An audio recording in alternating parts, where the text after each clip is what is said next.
कहा जाता है कि राजा पोरस की मृत्यु विष कन्या के द्वारा हुई थी, या फिर दूसरा पक्ष है कि आचार्य चाणक्य ने राजा पोरस की हत्या करवाई थी, और दूसरा पक्ष सिकंदर के एक सेनापति ने राजा पोरस की धोखे से आकर हत्या कर दी थी।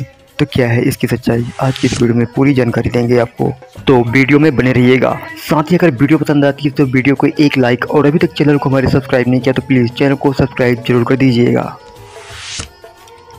परंतु मुद्रा राक्षस से पता चलता है कि राजा पोरस की मृत्यु विष कन्या के द्वारा हुई थी।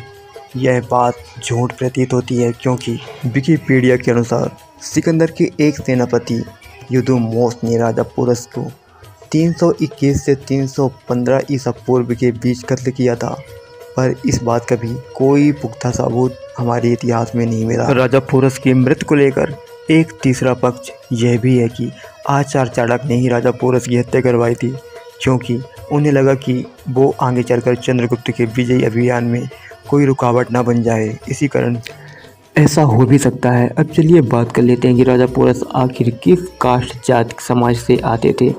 तो राजा पोरस की पहचान विशेष रूप से गुर्जर, राजपूत या फिर जाट के रूप में नहीं की गई थी, बल्कि वह एक ऐतिहासिक व्यक्ति थे जिन्होंने ईसा पूर्व 4वीं शताब्दी में भारतीय उपमहाद्वीप पर सिकंदर महान के आक्रमण के समय पौरव नामक क्षेत्र पर शासन किया था, जिसे आज पंजाब के नाम से जाना जाता है। राजा पोरस एक बहादुर राजा थे जिन्हें पुरुवास के नाम से भी जाना जाता है। वे सिकंदर महान से युद्ध में लोहा लेने के कारण आज भी याद किए जाते हैं। उनका राज्यकाल 340 ईसा 315 ईपू माना जाता है। पोरस का साम्राज्य पंजाब में झेलम नदी से लेकर चिनाब नदी तक फैला हुआ है। स्वार्थी और देशद्रोही मगध का सम्राट धनानंद तक्षशिला का राजा अम्बिराज था। राजा पोरस महान देशभक्त था जो सिकंदर की अधीनता स्वीकार नहीं किया और उसे भारत से खदेड़ दिया था। मातृभूमि की रक्षा में उसने अपनी मां अनुसुईया, पिता बमनी, भाई हस्ती और सारे संबंधी को खोया था, और अंत में उसका मामा अम्बी कुमार ने उसे धोखे से मार दिया था। अम्बी कुमार जो कि एक देशद्रोही था, और आपको बता दें कि अम्बी कुमार के साथ साथ मगध का महाराज धनानंद भी देशद्रोही था। राजा पोरस एक महान देशभक्त थे। ऐसे देशभक्त वीर योद्धा को हमारा इतिहास स्वर्णिम अक्षरों में याद रखेगा। आखिरकार राजा पोरस की मृत्यु को लेकर आपको क्या लगता है? आपको कौन सा तथ्य सही लगा? हमें कमेंट करके जरूर बताइएगा। तो चलिए दोस्तों, यहाँ पर मैं अपना छोटा सा तथ्य सामने रखता हूँ कि आखिर राजा पोरस किस जात कास्ट के थे।